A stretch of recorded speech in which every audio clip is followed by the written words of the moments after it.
Hello everyone, welcome back to my channel YSK legal awareness. నేను మీ Shailaja advocate. అయితే ఇవాళ ఒక సమస్యని డిస్కస్ చేయడానికి వచ్చానండి. మా ఆఫీస్కి ఒక క్లయింట్ వచ్చారు. వారి సమస్యని వారి ద్వారానే తెలుసుకుందాం. చెప్పండి. నమస్తే మేడం. నమస్తే, చెప్పండి. మా బ్రదర్ది ఒక ప్రాబ్లం ఉందండి. ఓకే. అయితే అతను లవ్ మ్యారేజ్ చేసుకున్నాడు, ఇంటర్ క్యాస్ట్ మ్యారేజ్. ఓకే. మేమేమో ఎస్సీ ఎస్టీ వాళ్ళం, వాళ్ళేమో రెడ్డి, అమ్మాయి ఏమో రెడ్డి. ఓకే. అయితే ఇంటర్ క్యాస్ట్ మ్యారేజ్ జరిగింది. అవునండి. అయితే వీళ్ళది కాలేజ్ డేస్ నుంచే లవ్ చేసుకుంటున్నారు. ఓకే. తర్వాత లివింగ్. కాలేజ్ డేస్ అంటే ఏం చదువుతున్నారండి మీ అన్నయ్య?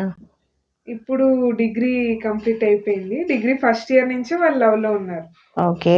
ఇదంతా 3 years బ్యాక్ మ్యారేజ్ అయ్యింది. 3 years బ్యాక్. ఓకే.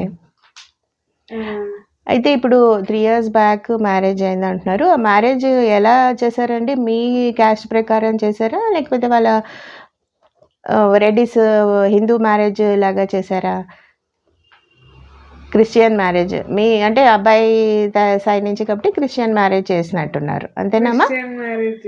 ఓకే, చర్చ్లో చేసుకున్నారు. అయితే ఎన్ని ఇయర్స్ అంటే ఇది 3 years బ్యాక్ మ్యారేజ్ జరిగింది. మ్యారేజ్ తర్వాత ఎన్ని ఇయర్స్ ఉందమ్మా అమ్మాయి? మ్యారేజ్ తర్వాత 3 months ఉందండి. ఓకే. అయితే తనకి ప్రెగ్నెన్సీ ఉందని కూడా మాకు తెలీదు. ఓకే. మీ బ్రదర్ కూడా ఏం చెప్పలేదు మీతో? ఏం చెప్పలేదు. అది టర్మినేట్ చేసుకున్నారని కూడా ఏం చెప్పలేదు మాకు. ఓకే. తర్వాత ఒక రోజు 3 months అయ్యాక ఒక రోజు చర్చ్కి వెళ్దామని చెప్పింది. అలా అని చర్చ్కి వెళ్ళారు వాళ్ళిద్దరు. వెళ్ళాక అక్కడి నుంచి అమ్మాయి మిస్సింగ్ అండి.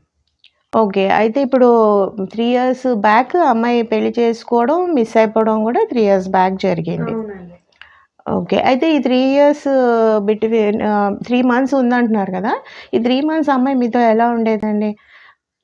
బాగానే ఉంటుండే మేడం. మంచిగా చర్చ్లో పాటలు పాడేది. అంతా చాలా మంచిగానే ఉంటుండే. ఓకే. మీ మదర్, ఫాదర్ వాళ్ళందరితో కూడా మంచిగానే ఇంటరాక్షన్ ఉండేదా? మంచిగానే ఉండేది. ఓకే. అయితే మీ బ్రదర్తో కూడా రిలేషన్ బాగానే ఉంది, అంతా బాగానే ఉంది. ప్రెగ్నెన్సీ అన్నది ఎప్పుడు తీయించుకున్నారు? అది అసలు మాకు తెలియదు మేడం. కానీ పెళ్లి చేసుకున్నాకే తీపించుకుంది. అంటే పెళ్లి హస్బెండే తీయాలి కదా. ఓకే. అయితే అయితే మ్యారేజ్ చేసుకుని 3 months ఉండి 3 months లోపలే మీకు ఎవరికి తెలియకుండా మీ బ్రదర్ ద్వారా వెళ్ళి హాస్పిటల్కి వెళ్ళి టర్మినేట్ చేసేసుకుంది ప్రెగ్నెన్సీ. అయితే ఇది మీకు క్లియర్గా అర్థమవుతుంది కదా మా అమ్మాయి ఇంటెన్షన్ ఏంటి అన్నది. అమ్మాయి ఇల్ ఇంటెన్షన్తోనే పెళ్లి చేసుకుంది. ఇది జస్ట్ ఈ టర్మినేషన్ చేసుకోవడానికి మటుకే నటించింది అని చెప్పి మీకు అర్థమైపోయింది. ఆ తర్వాత మళ్ళీ కాంటాక్ట్స్లో ఏం లేదా? ఏం లేదు మేడం. అప్పటి నుంచి తర్వాత పెద్దవాళ్ళు మాట్లాడారు, కానీ అమ్మాయి అసలు రాలేదు అప్పుడు కూడా. ఓకే. ఓన్లీ పేరెంట్స్, వాళ్ళ పేరెంట్స్, మా పేరెంట్సే ఉన్నారు. మాట్లాడారు కానీ అమ్మాయికి ఇష్టం లేదు, ఇంకా రాలేదు. ఓకే. అయితే ఇప్పుడు మీ బ్రదర్ అమ్మాయితో ఉండాలనుకుంటున్నాడా, ఇంకా అసలు ఇంకా అమ్మాయితో? ఇంకా లేదు మేడం, ఇంకా ఉండాలనుకోవట్లేదు. డైవర్సే తీసుకోవాలనుకుంటున్నాడు. ఓకే. అయితే మంచి డెసిషనే అమ్మా, ఎందుకంటే ఆ అమ్మాయి ఎలాంటిది అన్నది మీకు అర్థమైపోయింది కదా. అదండి ఇవాల్టి అమ్మాయి క్లయింట్ సమస్య ఏంటో మనం తెలుసుకున్నాం కదా. అయితే దీనికి రిలేటెడ్గా ఒక సైటేషన్ కూడా ఉందండి. 2023లో మనకి ఒక సైటేషన్ ఎగ్జాంపుల్గా ఇస్తున్నాను నేను. అంటే సేమ్ స్టోరీ కాదు, but it is also related అనమాట, సిమిలర్గా రిలేట్ అవుతుంది అనమాట. ఇది మనకి జడ్జ్మెంట్ కూడా వచ్చేసింది. ఇందులో ఫాల్స్ కేసెస్ అమ్మాయి వేయడము అవన్నీ కూడా జరిగింది ఈ కేసులో అనమాట. ఇక్కడ ఈ అమ్మాయి ప్రెగ్నెన్సీ కోసం నాటకం ఆడి పెళ్లి చేసుకుంది. అమ్మాయి ఇంకో ఇంటెన్షన్తో పెళ్లి చేసుకుంటుంది అనమాట. యాక్చువల్గా ఈ స్టోరీలో, ఈ కేసులో జరిగిన సంఘటన ఏంటంటే, అబ్బాయి ఆస్ట్రేలియాలో వర్క్ చేస్తూ ఉంటారు.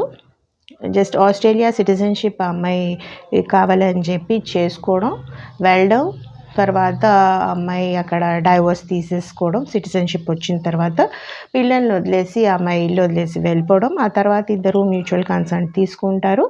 మ్యూచువల్ కన్సెంట్ తీసుకున్నాక అమ్మాయి మొత్తానికి జంప్ అయిపోతుంది అనమాట. జంప్ అయిపోయి ఇంకో పెళ్ళి కూడా చేసేసుకుంటుంది. ఇది మీన్వైల్ ఈ అమ్మాయి ఏం చేస్తుందంటే, ఇండియాలో వాళ్ళ నాన్నగారితో 498 కేసు ఫైల్ చేస్తుందనమాట. 2011లో పెళ్లి చేసుకుంటే 2016లో అమ్మాయికి సిటిజన్షిప్ వస్తుంది. 2017లో విడిపోవడం, మ్యూచువల్ కన్సెంట్ తీసుకోవడం. అదే 2017లో ఇక్కడ 498 కేసు ఫైల్ చేస్తుందనమాట. సో ఇట్లా కేసు ఫైల్ చేయడం చేసేసరికి ఈ అబ్బాయి ఏం చేశాడంటే, డెఫినెట్గా మళ్ళీ పోలీస్ కంప్లైంట్స్, అరెస్ట్లు, వారెంట్లు ఇలాంటివన్నీ జరుగుతాయి కదా. సో ఇమీడియట్గా ఆ అబ్బాయి ఉన్న ఆధారాలన్నీ తీసుకొని వచ్చి, మేము ఆల్రెడీ మ్యూచువల్ కన్సెంట్ తీసేసుకున్నాం, ఇట్స్ ఆల్రెడీ 7 years అయిపోయింది. సో కోర్టు ఇవన్నీ కూడా పరిశీలించి అమ్మాయికి ఫాల్స్ కేసు ఇచ్చేసారని చెప్పి ఆ అమ్మాయి కేసుని కొట్టేయడం జరిగిందనమాట. అయితే ఈ 498 కేసు మీకు ఆల్రెడీ చెప్పాను, 7 years లోపల ఫైల్ చేస్తేనే దానికి వ్యాలిడిటీ ఉంటుంది. ఆఫ్టర్ 7 years ఫైల్ చేస్తే దానికి వ్యాలిడిటీ అన్నది ఉండదు అనమాట. సో ఇది క్లియర్, ఈ కేసులో అన్నది క్లియర్గా అర్థమవుతుంది. మన దగ్గరకు వచ్చిన క్లయింట్కి సమస్యకి ఈ సమస్య ఇంచుమించు దగ్గరలో ఉంది, కానీ ఆ అమ్మాయి అక్కడ కేసెస్ ఫైల్ చేయలేదు. ఇక్కడ ఈ అమ్మాయి కేసెస్ కూడా ఫైల్ చేసింది అనమాట. సో మనకి వచ్చిన ప్రాబ్లమ్ని మనం ఎలా సాల్వ్ చేసుకోవాలి, ఏంటి, దానికి రిలేటెడ్గా ఏమైనా సపోర్టింగ్ సైటేషన్స్ ఏమైనా ఉన్నాయా ఏంటి అన్నది చెప్తున్నాను. లీగల్ అవేర్నెస్ అనేది పెంచుకోండి, తెలుసుకోండి లీగల్ గురించి. మనకి లాస్ ఏమున్నాయి, సెక్షన్స్ ఏమున్నాయి, అవి మనకి ఎలా రిలేటెడ్ అవుతాయి అని చెప్పి తెలుసుకోండి. Thanks for watching my channel.